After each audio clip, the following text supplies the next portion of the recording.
മധുഗിരിക്കോട്ട. മധുഗിരിക്കോട്ടയുടെ ചരിത്രം ആരംഭിക്കുന്നത് 1678 മുതലാണ്. ഗംഗരാജവംശത്തിലെ രാജഹീരഗൗഡ അന്നുണ്ടായിരുന്ന ഏറ്റവും വലിയ ഏകശിലയിൽ മധുഗിരിക്കോട്ട പണിയുന്നു. ഇത് പിന്നീട് ഹൈദർ അലിയും ഹൈദരിൽ നിന്ന് ബ്രിട്ടീഷുകാരും പിടിച്ചടക്കുന്നു. അങ്ങനെ ഒരുപാട് തലമുറകളുടെ ചരിത്രം വിളിച്ചോതുന്ന, ഇന്നും തലയെടുപ്പോടെ നിൽക്കുന്ന മധുഗിരിക്കോട്ടയിലേക്ക് ഒരു യാത്ര.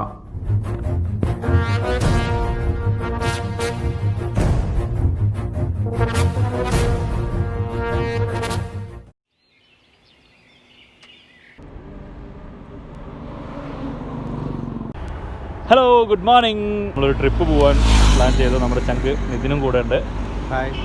അടുത്ത് വരച്ചിട്ട് സംസാരിക്കുന്നതൊക്കെ എന്തായാലും പറയണ എന്ത് പോകുന്നതെന്ന് പറയാം.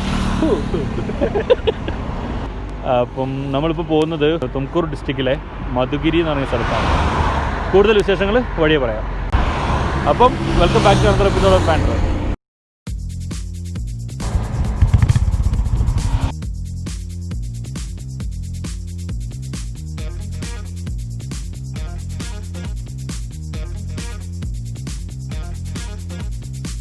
റോഡ് സൈഡിൽ ഒരു ചേട്ടൻ ചേച്ചി നല്ല ബ്രേക്ക്ഫാസ്റ്റ് കിട്ടുന്നതാണ്. ബ്രേക്ക്ഫാസ്റ്റ് കഴിച്ചിട്ട് ഇനി ബാക്കി യാത്ര. ഏകദേശം 10 കിലോമീറ്റർ ഉള്ളൂ ഇനി അവിടുന്ന്. നല്ല തൊട്ടിട്ടിൽ മുളക് വെച്ചു രാവിലത്തെ breakfast.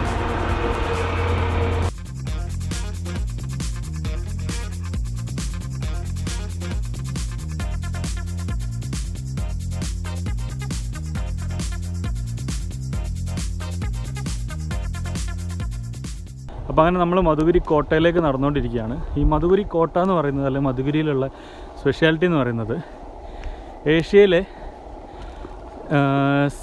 Second single largest monolith, അതായത് ഒറ്റക്കുന്ന്. ഏഷ്യയിലെ ഏറ്റവും വലിയ രണ്ടാമത്തെ ഒറ്റക്കുന്നും അതിനോട് ചേർന്ന് കിടക്കുന്ന ഒരു കോട്ടയുമാണ് മധുഗിരിയിലുള്ളത്. അത് കാണാനാണ് നമ്മളിപ്പോൾ പോകുന്നത്. മധുഗിരി കോട്ടയുടെ പ്രധാന എൻട്രിയുടെ മുമ്പിലാണ് നമ്മളിപ്പോൾ നിൽക്കുന്നത്. കർണാടകയിലെ തുംകൂർ ഡിസ്ട്രിക്റ്റിലാണ് ഈ ഫോർട്ട് ഉള്ളത് കേട്ടോ. അപ്പം കേരളത്തിൽ നിന്ന് വരുന്നവർക്കാണെങ്കിൽ, കണ്ണൂർ വഴി വരുന്നവർക്കാണെങ്കിൽ മൈസൂർ ടച്ച് ചെയ്യാതെയും ഇവിടേക്ക് എത്തിച്ചേരാം.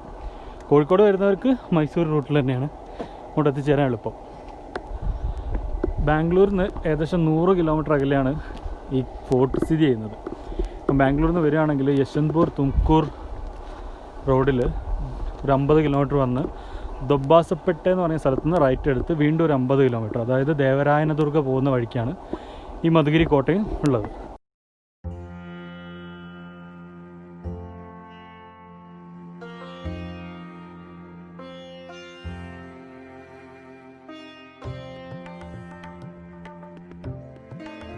നമ്മളിപ്പോൾ ഏകദേശം കുറച്ചും കൂടി കയറി. അപ്പം എന്താ പറയുക, തണുപ്പുണ്ട്. വെയിലുണ്ടെങ്കിലും കൂടി തണുപ്പുണ്ട്, തണുത്ത കാറ്റടിക്കുന്നുണ്ട്. പിന്നെ ഏകദേശം 2 മണിക്കൂറോളം നമുക്ക് കോട്ട കയറാനുണ്ട്. നമ്മളിപ്പോൾ കുറച്ച് ദൂരെ കയറിയിട്ടുള്ളൂ. അപ്പോൾ ഇവിടെ വരുന്നവർ അത്യാവശ്യം വെള്ളവും അതേപോലെ ചെറിയ ലഘുഭക്ഷണങ്ങൾ എന്തെങ്കിലുമൊക്കെ കരുതുക. കാണുമ്പോൾ ശരിക്കും സങ്കടം തോന്നുന്നുണ്ട്. അത്രയും മനോഹരമായ, അതും എന്താ പറയുക, ശരിക്കും കാത്തു സൂക്ഷിക്കേണ്ട ഒരു കോട്ട നല്ല അടിപൊളിയായിട്ട് വൃത്തിയാക്കി വെച്ചിട്ടുണ്ട്. ഇത്രയും മനോഹരമായ ഫോർട്ടിൽ കൊത്തി വെച്ചിരിക്കുക ഓരോ മതിലിലും. അത്രയ്ക്ക് വൃത്തിയേടാക്കി വെച്ചിട്ടുണ്ടോ ഈ കോട്ട. വെറുതെ അല്ല ഇവിടേക്ക് സഞ്ചാരികൾ എത്താത്തത്. ഈ എന്താ പറയുക, ഹിസ്റ്റോറിക്കലായിട്ടുള്ള സ്ഥലങ്ങൾ കാണാൻ ആഗ്രഹിക്കുന്നവർക്കൊക്കെ വളരെ വിഷമം തോന്നുന്ന ഒരു കാര്യമാണ് ഇങ്ങനെ വൃത്തിയേടാക്കി വെച്ചിട്ടുണ്ട്. അപ്പം അപേക്ഷയാണ്, ദയവേത് ഇങ്ങനത്തെ പരിപാടികൾ ആരും ചെയ്യാതിരിക്കുക. നമുക്ക് കയറില്ലേ? തീർച്ചയായും ശരി. ഓടാ.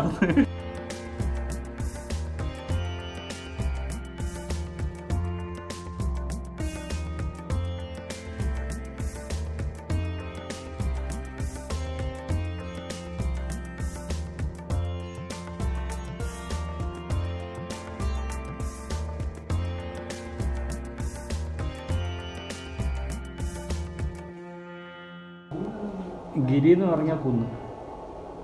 അറിയാൻ കഴിഞ്ഞത് ഈ മധുഗിരി എന്ന് പറഞ്ഞ പേര് വന്നത് ഇതിൻ്റെ വടക്ക് ഭാഗത്ത് കുറച്ച് തേനീച്ച കോളനികൾ ഉണ്ടായിരുന്നു. അങ്ങനെയാണ് ഇതിന് മധു, അതായത് തേൻ, മധുഗിരി എന്ന് പറഞ്ഞ പേര് വന്നതെന്നാണ് അറിയാൻ കഴിഞ്ഞത്. 1678 രാജഹീരഗൗഡ, ഗംഗാ രാജവംശത്തിലെ രാജഹീരഗൗഡ പണികഴിപ്പിച്ചാണ് ഈ കോട്ട എന്ന് പറയുന്നത്. വാസ്തുവിദ്യയ്ക്കും ശില്പകലകൾക്കും പേര് കേട്ടതാണ് ഈ കോട്ട.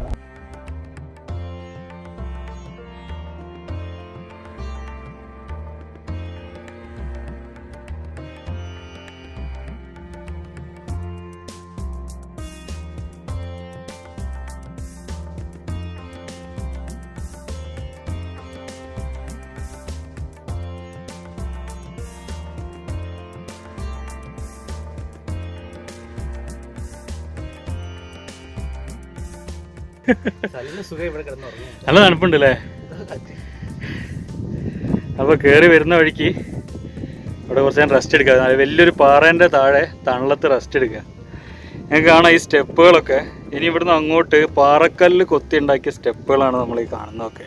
ഇനി ഇവിടുന്ന് അങ്ങോട്ട് ആ കോട്ടയുടെ മുകൾ ഭാഗം വരെ ഇനി അങ്ങനെയാണ്. ഈ പാറേൻ്റെ അടിയിലാണ് നമ്മളിപ്പോൾ ഇത്രയും നേരം വിശ്രമിച്ച്. കയറിക്കൊണ്ടിരിക്കുമ്പോൾ കാണുന്ന വ്യൂ ആണ് കേട്ടോ അത് കോട്ടയുടെ.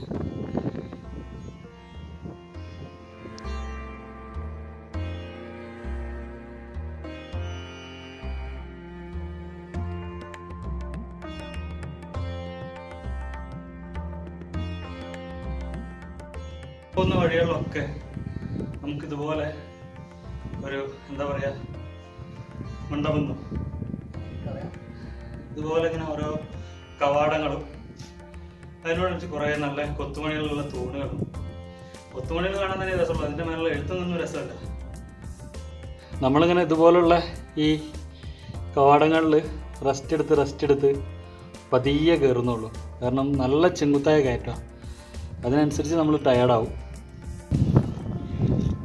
ഇപ്പം നിത്യം വരുന്ന ഈ ഒരു ഭാഗത്ത് കൈവരി ഇല്ല. വരുമ്പോൾ നല്ലോണം ശ്രദ്ധിച്ചിട്ട് വേണം വരാൻ. കാരണം ഒന്ന് സ്ലിപ്പായാൽ നമ്മൾ നേരെ താഴത്തെത്തും. കുറച്ച് റിസ്ക്കാണ് ഈ ഒരു ഏരിയ. ഇത് കഴിഞ്ഞാൽ പിന്നെ വലിയ കുഴപ്പമില്ല. കയറി വരുന്ന വഴിക്കൊക്കെ ഓരോ കോട്ടകൾ കാണാം. നമ്മളിപ്പോൾ ഒരു 2 കോട്ടകളും കഴിഞ്ഞ് 3ാമത്തെ കോട്ടയുടെ അടുത്താണ് നമ്മൾ എത്തി നിൽക്കുന്നത്. ഇനിയും മുകളിലേക്ക് ഇതുപോലെ 2 കോട്ട ഉണ്ടെന്നാണ് പറയുന്നത്. കുന്നിൽ കൊത്തിയെടുത്ത സ്റ്റെപ്പുകളിലൂടെയാണ് നമ്മൾ കയറി വരുന്നത്. അപ്പോൾ അതിൻ്റേതായ ബുദ്ധിമുട്ട് ശരിക്കും നമുക്ക് ഫീൽ ചെയ്യാൻ പറ്റും.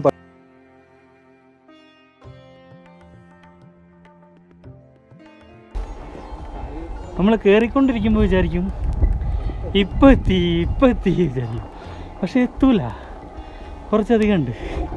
2 മണിക്കൂറെന്ന് വെച്ചാൽ റെസ്റ്റ് എടുത്ത് 2-3 മണിക്കൂറൊക്കെ എടുത്തിട്ടേ നമുക്കിത് കയറി മുകളിലെത്താൻ പറ്റൂ.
ചെറിയ കവാടങ്ങളും കോട്ടയിലെ വേറെ ചില അറകളിലൂടെയൊക്കെയാണ് നമ്മളിപ്പോൾ പോകുന്നത്.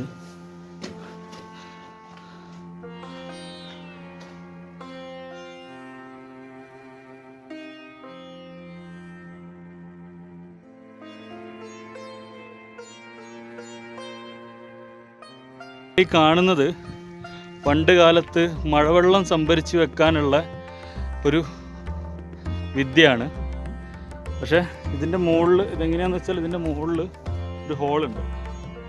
ഇതിലൂടെ മഴവെള്ളം സംഭരിച്ച് വെക്കാൻ പണ്ട് കാലത്ത് ഉപയോഗിച്ചിരുന്നതാണ് ഈ നിങ്ങളിപ്പോൾ കണ്ടുകൊണ്ടിരിക്കുന്നത്.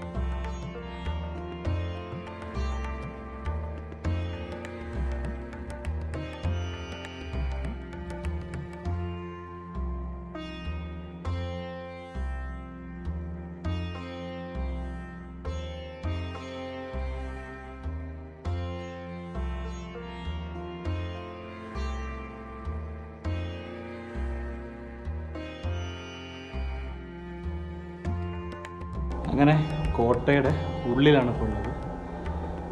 കിടുക്കൻ വ്യൂ.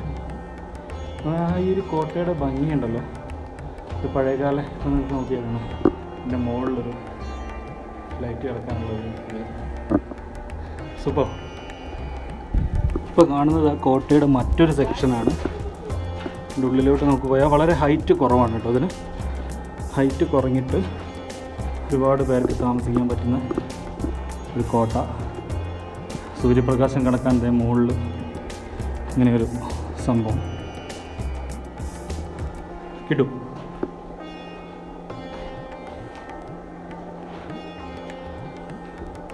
ഈ കോട്ടയുടെ മുകളിലേക്ക് കയറാനുള്ള വഴിയാണിത്. ഇപ്പം നമ്മൾ നേരത്തെ കണ്ടത് കോട്ടയുടെ ഉൾവശമാണ്. കോട്ടയുടെ മുകൾ ഭാഗത്തേക്കാണ് നമ്മളിപ്പോൾ കയറുന്നത്. 360 വ്യൂ ആണ് ഇവിടെ നമുക്ക് കാണാൻ വേണ്ടിയിട്ട്. ഇതാണ് കോട്ടയിലേക്ക് കയറി വരുന്ന കവാടം. ഇവിടുന്ന് കോട്ടയുടെ മുകളിൽ കയറിയ 360 ഡിഗ്രി വ്യൂ. അത്ര വൈഡായിട്ടുള്ളൊരു വ്യൂ ആണ് ഇവിടുന്ന് കിട്ടുന്നത്. കോട്ടേനെ കൊണ്ട് അവർ ഉദ്ദേശിക്കുന്ന കാര്യം എന്താണെന്ന് നമുക്കറിയാം. ശത്രുക്കളൊക്കെ ആക്രമിക്കാൻ വരുമ്പം പ്രൊട്ടക്റ്റ് ചെയ്യാൻ വേണ്ടിയിട്ടാണ് കോട്ടകൾ സ്ഥാപിക്കുന്നത്.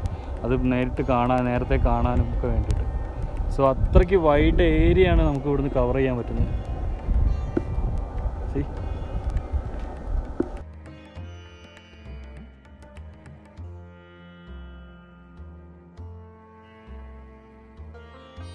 അപ്പം ഏഷ്യയിലെ സെക്കൻഡ് ലാർജസ്റ്റ് മോണോലിത്തിലുള്ള കോട്ട കീഴടക്കി നമ്മൾ തിരിച്ചു പോവുകയാണ്. അപ്പം വീഡിയോ എല്ലാവർക്കും ഇഷ്ടമായി കാണുമെന്ന് വിചാരിക്കുന്നു. സബ്സ്ക്രൈബ് ചെയ്യാത്ത എല്ലാവരും ഉടൻ തന്നെ സബ്സ്ക്രൈബ് ചെയ്യണം. കൂടെ ബെല്ലൈക്കൺ ഒന്ന് പ്രസ് ചെയ്തേക്കാം. ബൈ.